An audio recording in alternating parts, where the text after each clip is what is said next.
Hey everyone, it's Allison, the Holistic Homesteader. Brian and I are getting ready to turn some venison into jerky, and we figured we would show you how to do it. All right, so here is our back strap. We're going to weigh it to see about how much meat we are working with here. This is like the tenderloin. That would be the comparison in beef. So we have our little scale here, digital scale. And then I wanted to show you guys what we are using for the jerky kit. So this kit is Gamekeeper brand. It's from Mossy Oak, I guess.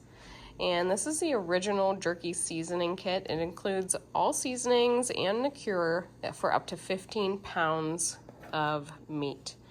So it contains 3 ounces of cure, 3 ounces of seasoning, net weight 6 ounces. Again, Mossy Oak, Gamekeeper, original flavor. They do make other flavors. They make, it said it somewhere, they make hickory, mesquite, and whiskey pepper, but we just have the original. That's our preference. You can buy this at Walmart. I believe my mom, she's Nani over on Nani's Life. I believe she picked this up for us. And we've made this in the past. This is really good. I wanted to show you what all comes inside of here. So you have the, what is this? This is the, that must be the seasoning. And here is the cure, or vice versa. You get a packet of both. And it tells you on the instructions here exactly what to do.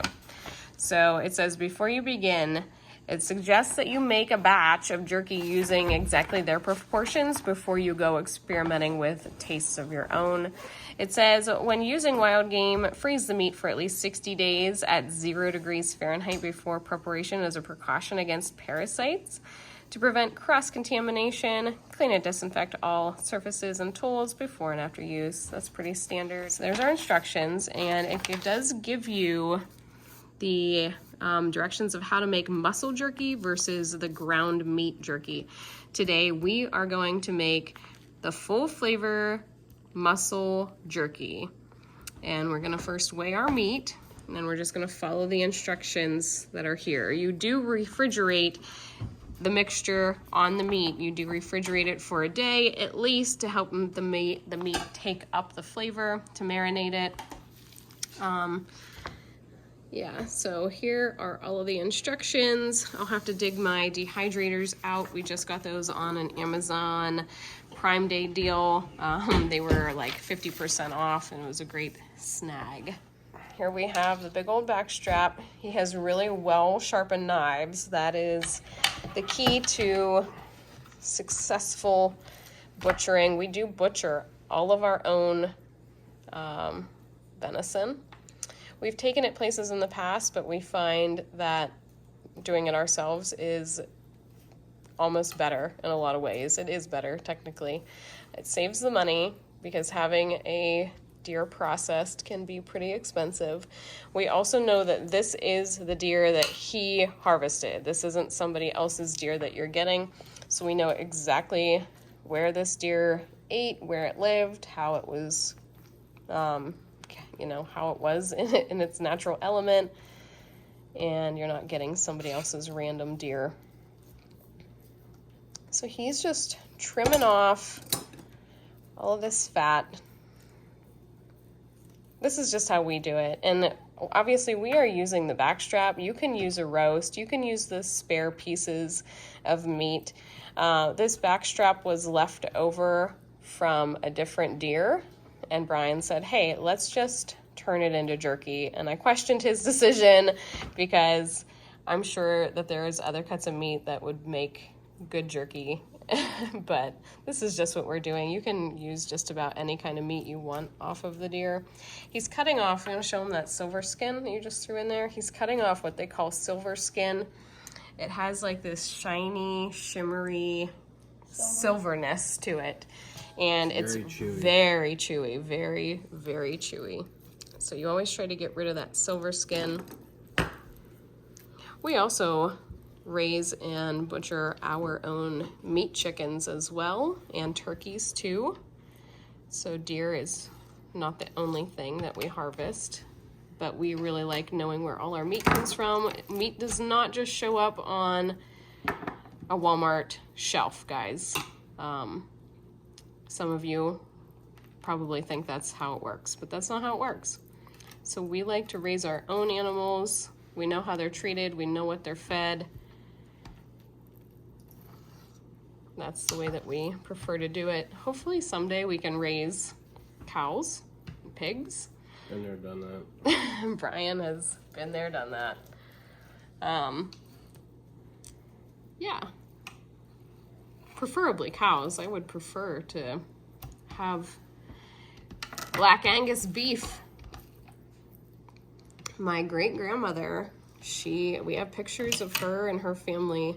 They had raised cattle probably in the, I don't know, probably the 30s, 40s, 50s maybe, I'm not sure. I'll have to check with my mom. But they have pictures of them butchering a cow in the front yard of their house. The cow was strung up in a tree, and they raised their own beef and butchered it themselves, and it was very much a DIY experience. So you always want to make sure your meat is really clean. Check for any kind of loose hair, any kind of fat you don't want to eat. Sometimes in the fat there can be glands hidden that are not good to eat at all. Especially in the male hindquarters of any deer. Oh, in the hind corners. There's 2 down by each rear leg at the elbow joint, I guess you could call it. That's why you smell like you think your deer's gamey, especially on a buck. It's all down at the lower joint.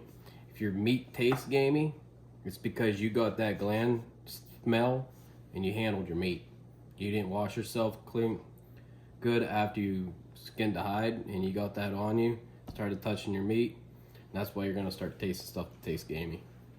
It's not that the meat itself is gamey, it's that you transferred the gaminess. Is that what you're saying? Yep, been there, done that. So we want to avoid that at all costs. Look at that beautiful tenderloin, oh my. It's a shame to make this into jerky, but this will make some really damn good jerky. All right, what do they do now, Brian? Well, I like to cut it like in quarter.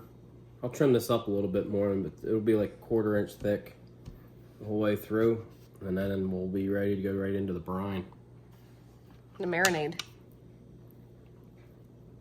So always make sure your hands are clean, make sure your knives are sharp.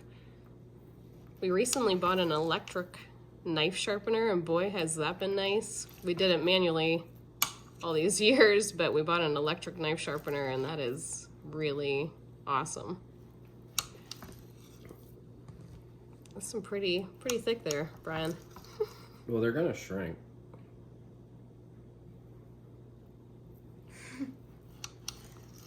Those would be my pieces. Yeah, you don't want them too thick. You want them maybe 1/4 inch. That's how I usually cut my jerkies, about 1/4 inch. Nice slices of meat. If you have a knife, if you have a sharp knife, you can make pretty quick work of this. I'm gonna have Harper get out a smaller glass bowl for us to put our meat in. Hold on, marinate. Yeah, so we can get it in the jerky seasoning and cure. And then we can also weigh our meat. We'll weigh the bowl first, and then we'll subtract it out after we weigh it with the meat in it. I've had people recently make comments about us hunting, us harvesting our own meat, butchering our own animals, and I've had people say things like, stick to the Lance cheese crackers, and I want to make a note of that and just say that if you think that Lance crackers can at all compete nutritionally with fresh venison, I think somewhere along the way, health class, you must have missed that day in class. Can't really compare to fresh venison. It is one of the all-time healthiest meats that you can eat. It's so lean. It's an excellent source of protein. I've had people make comments and say that us hunting and harvesting our own meat, that we are giving homesteaders a bad name, which is probably one of the most comical comments that I've ever gotten. I think this is one of the best things that you can do as a homesteader, to eat off the land, to use your Second Amendment right of bearing arms, to know where your protein sources are coming from. I think this is as good as it gets in terms of homesteading. So people like that, I don't really let those comments slide, because this is a homesteading channel first and foremost. I just show you guys Dollar Tree stuff as a means of saving money on a homestead. Brian's doing such a good job cutting up the meat. So clean. No, we're not professionals at this, so I don't want any nasty comments either about how, you know, oh, you could cut it up so much better. Well, if you wanted a professional butchering video, you need to go somewhere else. This is just what we do and how we do it. So he's grabbed another piece of meat. That one's not as pretty. He's gonna have to work a little bit harder to clean that one up. But we're going to get all this meat cleaned up. He has some more here in the bowl. I'm not gonna show you all of it, rattle your ear off, but I'll show you what it looks like when he's done and what we do next. So Brian has wonderfully cut up all of our meat. We have weighed it using our digital scale. That bowl of meat was approximately 4 pounds, 14 point something ounces, so just shy of 5 pounds. We are going to follow on here the full flavor jerky recipe. We have the original seasoning kit. Now with this recipe, if you notice, it's showing for 1 pound of meat, you do 3 teaspoons of seasoning and 1 teaspoon of cure. Well, we are doing 5 pounds of meat. So 3 teaspoons is equivalent to 1 tablespoon. So down into our big bowl, because this bowl is not big enough for all the jerky we're going to marinate, Brian is going to do, he has the cure in his hands. Let's show him what the cure looks like. It's just kind of white color. Basically salt. Basically salt. And we are going to add 5 level teaspoons of the cure down into our bowl.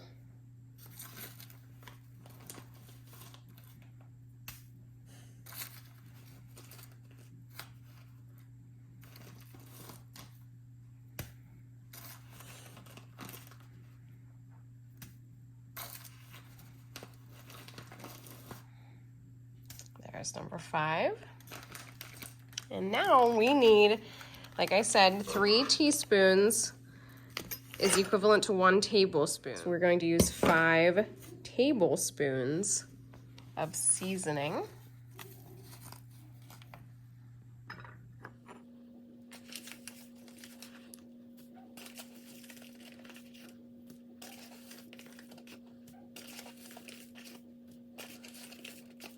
Now, all we do is mix our meat with our cure and seasonings.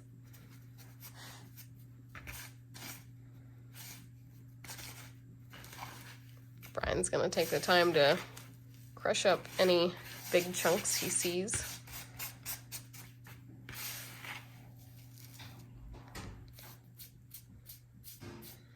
The directions here say to not make your jerky strips any more than 3/8 of an inch thick.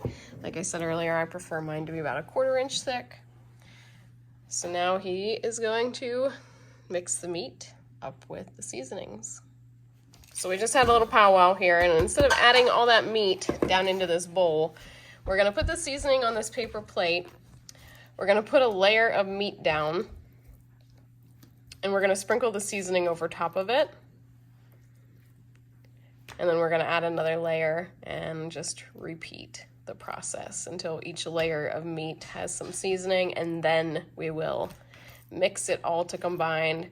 We just don't want to have unseasoned pieces of meat. Want to make sure if we're taking the time to do this, it's a lot of hard work, then we might as well do it right. So I've just used paper clips.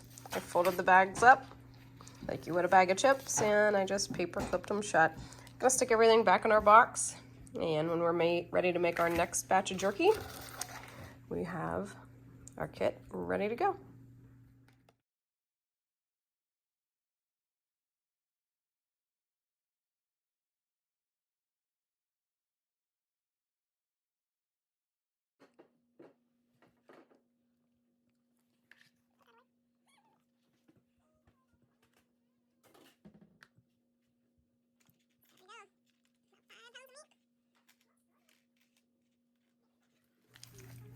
I'm just gonna mix it all together, make sure everything's well coated, and I'd say we'll leave this marinade for, 24. you think just 24? I'd say up to 48 hours even would be all right.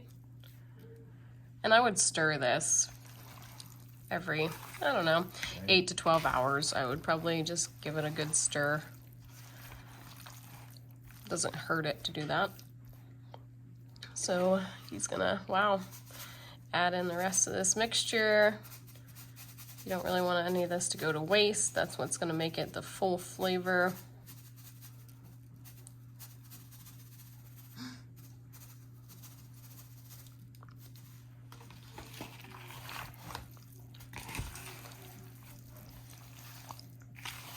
Once he gets all the seasoning in and everything mixed up, we're just gonna cover this with, I'm gonna use a plastic wrap.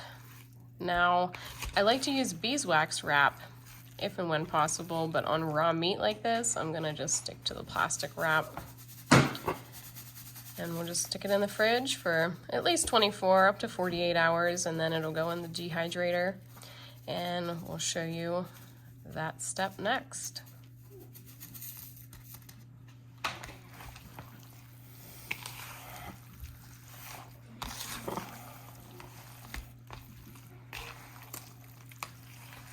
I think both of our processes, maybe layering it in and turning around and mixing this up works really well. I agree. All done. All right, so I'll get it covered and put it in the fridge, and we'll check back in a day or two. You done? All done. So Brian labeled it 5 pounds jerky, full flavor, original, and he did a plastic wrap and then foil. He did both, right? Yeah, because plastic wrap don't want to stick to the plastic bowl. All right, we'll check back in a few days. All right, so it's 2 days later. Here we are. We got our dehydrators out, back on Amazon Prime Day deals. We ended up with 2 of these dehydrators. They were originally like 70 or 80 bucks a piece, and we got them for $39.99. This is the Homedox brand. It is digital. There's a power button. You can set it. Arrows. I've never used it before, so we're gonna see the timer and the heat.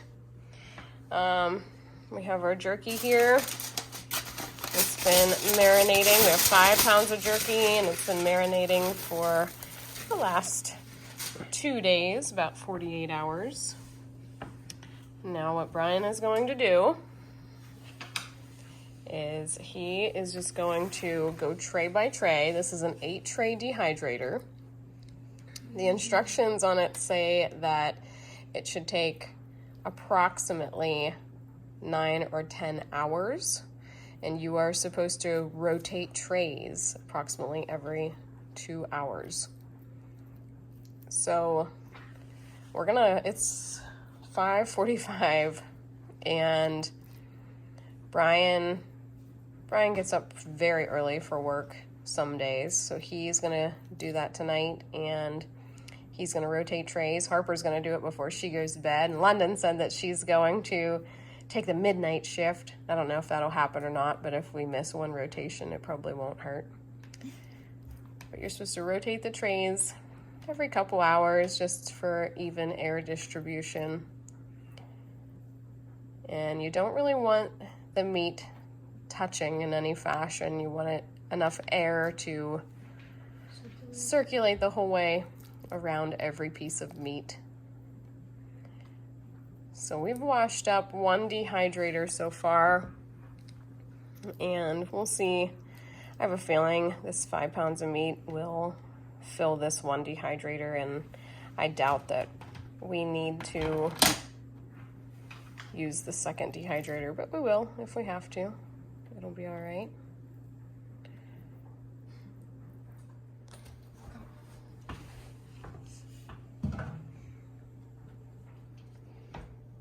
So 5 pounds of meat filled this 1 8-tray dehydrator. Brian's gonna set the lid on, and then we're going to set, we want it to go for, let's do 12 hours really, because then it'll at least be running when I get up from work. I get up from work at about 5 o'clock. So we'll let it run for 12 hours, and every hour and a half to 2 hours we will rotate the trays. What temperature did you set it at? Just because I wasn't paying attention. All right, so we've set it for 12 hours. We looked up what temperature we should dehydrate venison jerky, and a quick Google search told us between 140 and 145 Fahrenheit. So we have it set. This thing only really goes to certain temperatures. 140 is a temperature that it goes to, so we have it set at 140 degrees Fahrenheit for 12 hours. We will check back in when it's done. All right, 12 hours, moment of truth. Yep, 'tis done. So we're just gonna package this up now, and it'll probably be gone in just a couple days. Jerky never really seems to last. You want to make sure there are no wet spots. After 12 hours at 1/4 of an inch thick, this should be pretty good to go. It would be your fatter pieces that might still have some moisture left in them, but this one is probably more than 1/2 an inch thick, and it's pretty good.